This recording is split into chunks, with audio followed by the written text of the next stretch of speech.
കലോത്സവത്തിൽ നഷ്ടപ്പെട്ട സ്വർണ്ണക്കപ്പ് വേറുറ്റ പ്രകടനം കൊണ്ട് തിരിച്ചുപിടിച്ച കണ്ണൂർ ടീം ജനം TV പവലിയനിലെത്തി. സ്വർണ്ണക്കപ്പിനെയും വിജയികളെയും ടീം ജനം സ്വീകരിച്ചു. കഠിനാധ്വാനത്തിന്റെ ഫലമെന്ന് കണ്ണൂർ സംഘം പ്രതികരിച്ചു. കുട്ടി ചാമ്പ്യന്മാരായി ഇതാ ഈ കുട്ടികൾ മാറുകയാണ്. മോഹൻലാലിൽ നിന്ന് ആ അഭിമാന കിരീടം സ്വന്തമാക്കുന്ന അഭിമാന നിമിഷം ഏറ്റുവാങ്ങുകയാണ് കലാകേരളത്തിന് വേണ്ടി ഈ അഭിമാന സ്തംഭങ്ങളായ കൊച്ചുമിടുക്കന്മാർ കണ്ണൂരിന് വേണ്ടി സ്വന്തമാക്കുകയാണ്. അവരിനി ഈ കപ്പൊന്ന് വാങ്ങി അതാ സ്വർണ്ണക്കപ്പ് ജനം ടിവിയുടെ പവലിയനിൽ സ്വർണ്ണക്കപ്പ് കണ്ണൂർ ടീം. കണ്ണൂർ ഞാൻ ഇന്നലെ പ്രവചിച്ചതാണ് കണ്ണൂരിനെ കിട്ടുന്നത്. 1068 പോയിന്റുമായി 117.5 പവൻ തൂക്കം വരുന്ന ആറാം തവണയും സ്വർണ്ണക്കപ്പ് പൊക്കിയിരിക്കുകയാണ് കണ്ണൂർ ടീം. എന്താണ് പറയാനുള്ളത്? ആറാം തവണയാണല്ലേ കണ്ണൂർ ജില്ല സ്വർണ്ണക്കപ്പിൽ മുത്തമിടുന്നത് അല്ലെ? കൂട്ടായ്മയുടെ വിജയമാണിത്.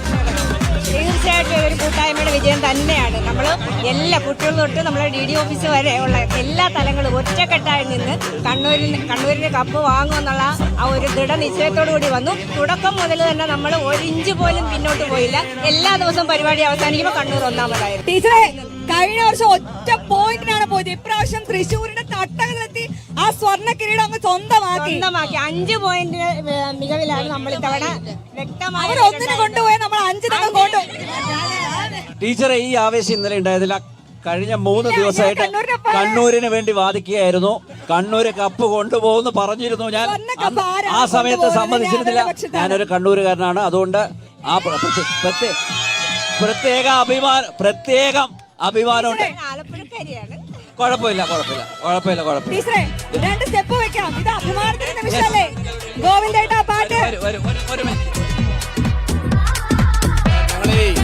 മത്സരത്തിന് പങ്കെടുക്കുന്നതിന് വേണ്ടി വളരെ തയ്യാറെടുപ്പോടെയാണ് വന്നിരിക്കുന്നത്. 14-ാം തീയതി ആരംഭിച്ച നമ്മുടെ മത്സര ഇനങ്ങളിൽ എല്ലാ ദിവസവും ഞങ്ങൾ മുൻപന്തിയിലാണ്, ഞങ്ങൾ ലീഡിലാണ്. ഒരു ഘട്ടത്തിൽ 14 പോയിന്റൊക്കെ ലീഡിലാണ് ഞങ്ങൾ മുമ്പോട്ട് പോയിട്ടുള്ളത്. മാത്രമല്ല, നമ്മുടെ പങ്കെടുത്ത അതായത് 249 ഇനങ്ങളാണ് മത്സരം നടന്നത്. 240 ഇനങ്ങൾ മേഖലയിൽ നേടിയാണ് ഞങ്ങളെ കുട്ടികൾ ഈ നേട്ടം നേടിയിരിക്കുന്നത്. തീർച്ചയായും അവർക്കെല്ലാം നമ്മുടെ കൂട്ടായ ഒരു പ്രവർത്തനത്തിന്റെ ഒരു ഭാഗത്തിനാണ് ഇത് നേടിയിരിക്കുന്നത്. വളരെ അഭിമാനത്തോടെ ഞങ്ങൾ മുന്നോട്ട് നിൽക്കുന്നത്. തീർച്ചയായും കണ്ണൂരിന്റെ അഭിമാനമാണ് നമ്മുടെ മക്കൾ ഇവിടെ കൂടിയിരിക്കുന്നത്. എല്ലാവരും നമ്മുടെ കൂട്ടായ പ്രവർത്തനം ജൂൺ മാസം മുതൽ ആരംഭിച്ച പ്രവർത്തനം അത് ഏറ്റവും നല്ല നിലയ്ക്ക് ഞങ്ങൾ കൊണ്ടുപോയി. കായിക മേഖലകളിലെ കുട്ടികളുടെ കഴിവ് തെളിയിക്കുന്നതിന് വേണ്ടിയിട്ടുള്ള പരമാവധി ശ്രമം ഞങ്ങൾ നടത്തി. അതിന്റെ ഭാഗമായി ഇതിന്റെ കാര്യങ്ങൾ ഭംഗിയായി നടത്തുന്നു. Kannur okay, once again congratulations, all the best.